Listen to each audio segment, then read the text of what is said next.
A very good morning to all of you dear student. I am Keshav, your English teacher. Student आज हम हमारे English grammar का chapter model में should का use करना सीखेंगे। अभी तक हमने can, could, may, might, must और शैल विल का यूज करना सीख लिया। आज हम यूज करना सीखेंगे शुड का। SHOURT। शुड का मीन होता है चाहिए। ठीक है, शुड का यूज हमें कहां पर करना है, किस तरीके के सेंटेंस के भाग में हमें शुड का प्रयोग करना है। पहला आता है एडवाइस।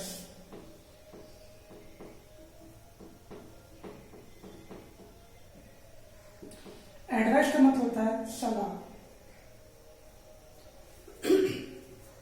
ठीक है, एडवाइस का मीन होता है सलाह। ठीक है, यदि हम किसी को सजेस्ट करते हैं, सलाह देते हैं, एडवाइस देते हैं, तब हम वहां पर शुड का यूज करते हैं। जैसे कि मान लीजिए आपके किसी दोस्त की एग्जाम्स बहुत क्लोज में है, बहुत पास में है। इन दैट केस हम उसे कहते हैं कि तुम्हें तुम्हारे एग्जाम की तैयारी करनी चाहिए।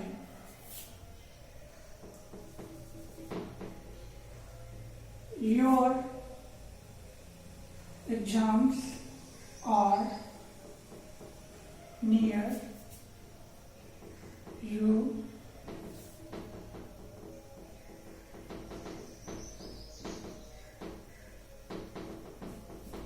अब यहां पे यदि ब्रैकेट में दिया हुआ हो एडवाइस,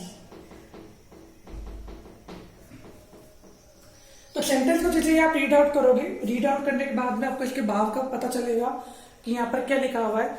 जैसे कि लिखा हुआ है योर एग्जाम्स आर नियर, तुम्हारे जो एग्जाम्स है वह बहुत पास में है।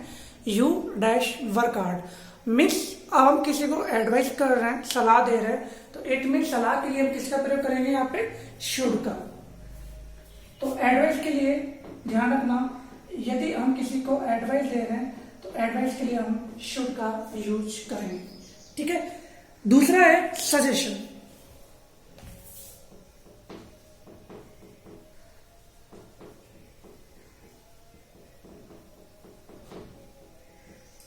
सजेशन का मीन होता है सुझाव। ठीक है, एडवाइस सलाह देना और सजेशन का मतलब होता है सुझाव देना। जैसे कि हम कहते हैं कि मान लीजिए कोई इंग्लिश में कमजोर है, कोई स्टूडेंट इंग्लिश में कमजोर है। अब इंग्लिश में कमजोर है तो हमसे क्या सजेस्ट करते हैं कि यार तू इंग्लिश में बहुत कमजोर है, तो इन दैट केस तुम्हें एक ट्यूशन मतलब कि ट्यूटर हायर करना चाहिए। तो सजेशन के लिए हम वहां पर किसका यूज करेंगे, शुड का यूज करेंगे। जैसे कि एग्जाम्पल है हमारा, you are so weak in English,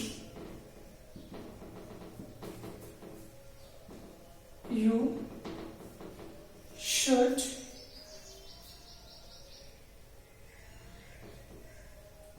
hire a tutor। यहां पे मैंने लिखा है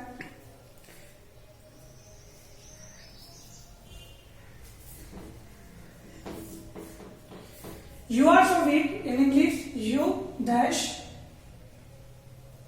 engage। यहाँ पे इंग्लिश बेटर रहेगा। ठीक है, तो सेंटेंस को रीड आउट कीजिए। You are so weak in English, you dash engage a tutor.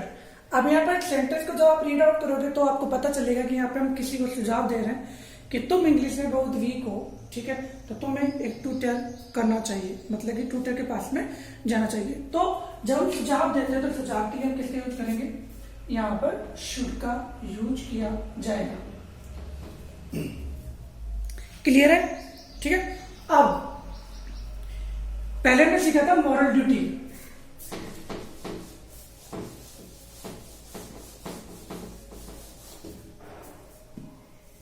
आपको ध्यान होगा मस्ट में भी हमने मस्ट के लिए भी, मॉरल ड्यूटी के लिए भी मस्ट का यूज किया था। यहां पर भी शुड के लिए, मतलब कि मॉरल ड्यूटी के लिए, मतलब नैतिक कर्तव्य के लिए हम शुड का यूज कर सकते हैं। ठीक है, मॉरल ड्यूटी के लिए हम शुड का भी प्रयोग कर सकते हैं और मॉरल ड्यूटी के लिए हम मस्ट का यूज कर सकते हैं। ये कॉमन है, इसका ध्यान रखना। तो जैसे कि हम हमारे पेरेंट्स के बारे में बात करते हैं तो हम कहते हैं कि यदि हम कोई मॉरल ड्यूटी के बारे में बताता है, ठीक है, मॉरल ड्यूटी के बारे में कोई सुझाव देता है तो हम वहां पर कैसे यूज करेंगे, your parents are old, you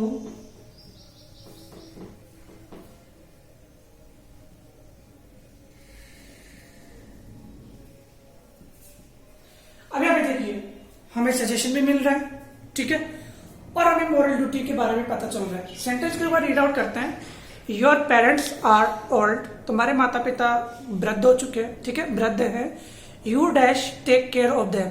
अब यहाँ पे हमें किसी के द्वारा सजेशन भी दिया जा रहा है, ठीक है, और हमें यहाँ पे मॉरल ड्यूटी के बारे में पता चल रहा है। मॉरल ड्यूटी क्या है कि माता पिता वृद्ध हैं तो उनके लिए क्या करना चाहिए, हमें उनकी परवाह करनी चाहिए। तो यहाँ पर दोनों चीजें भी पता चल रही है, तो मॉरल ड्यूटी आ जाए या फिर सजेशन आ जाए, वहां पर हम किसका प्रयोग करेंगे, शुड का। यहाँ पर क्या होगा, शुड। ध्यान रखना यदि ऑप्शन में आपको मस्ट या शुड दोनों में से एक दिया हुआ है, वैसे तो दोनों आएंगे नहीं, लेकिन फिर यदि दोनों में से एक दिया हुआ है, या तो मस्ट दिया होगा या शुड दिया होगा, ठीक है, तो नैतिक कर्तव्य के लिए आप मस्ट का भी यूज कर सकते हो और शुड का भी यूज कर सकते हो।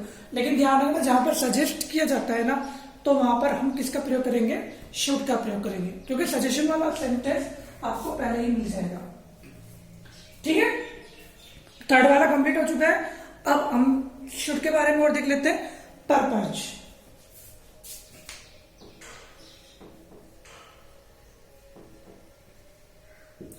पर्पज का मतलब होता है उद्देश्य।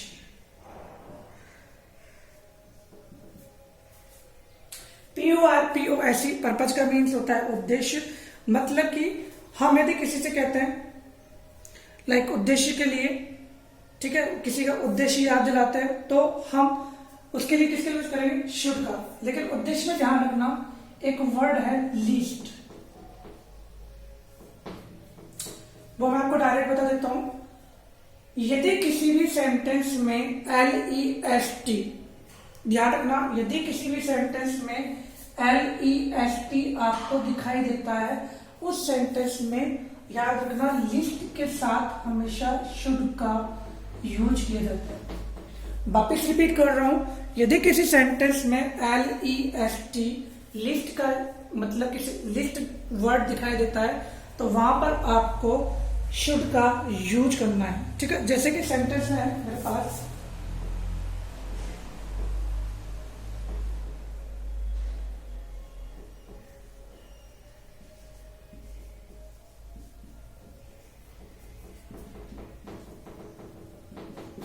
अब यहाँ पर आपको किसी भी तरीके के एंट्री की कोई रिक्वायरमेंट नहीं है।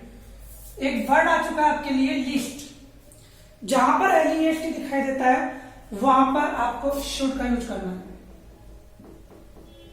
क्योंकि लिस्ट के साथ हमेशा शुड का ही यूज किया जाता है, ठीक है। तो ध्यान रखना work hard, list you should fail, तो LEST के बेस पर हम यहाँ पर शुड का यूज करेंगे।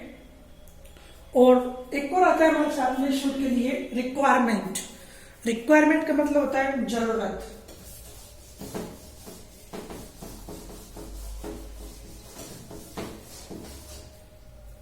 रिक्वायरमेंट क्या है, जरूरत।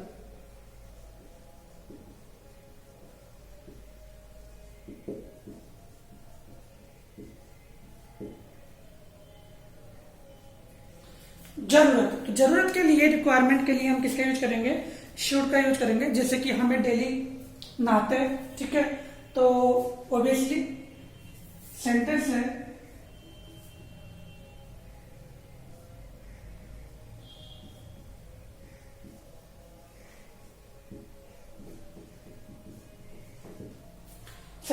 You dash take bath daily, ठीक है। अब यहाँ पे देखो रिक्वायरमेंट है, जरूरत है, ठीक है, तो हम यहाँ पे किसका यूज करेंगे, शुड का। क्यों करेंगे, यदि हम इसका हिंदी में अर्थ करता था you should take bath daily, तुम्हें रोजाना नहाना चाहिए, तो चाहिए क्या, तुमने शुड का प्रयोग किया और जिस चीज की रिक्वायरमेंट होती है उस चीज को कंप्लीट करने के लिए हम किसका यूज करेंगे, शुड का यूज करेंगे।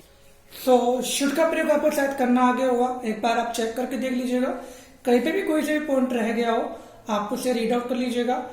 प्रैक्टिस मेक्स मैन परफेक्ट, आप प्रैक्टिस करते रहिएगा, जब तक आप प्रैक्टिस नहीं करोगे इन दैट केस आप उसका मतलब सोल्व नहीं कर पाओगे। सो एक बार जो भी मॉडल्स आपको पढ़ाए गए हैं उन मॉडल्स को अच्छे तरीके से रीड आउट कीजिए, उनका यूज करना सीखिए कि कौन सा मॉडल्स कहाँ पर आएगा, और यूज करने के बाद में आप उसे अच्छे तरीके से कर सकते हो। Thank you.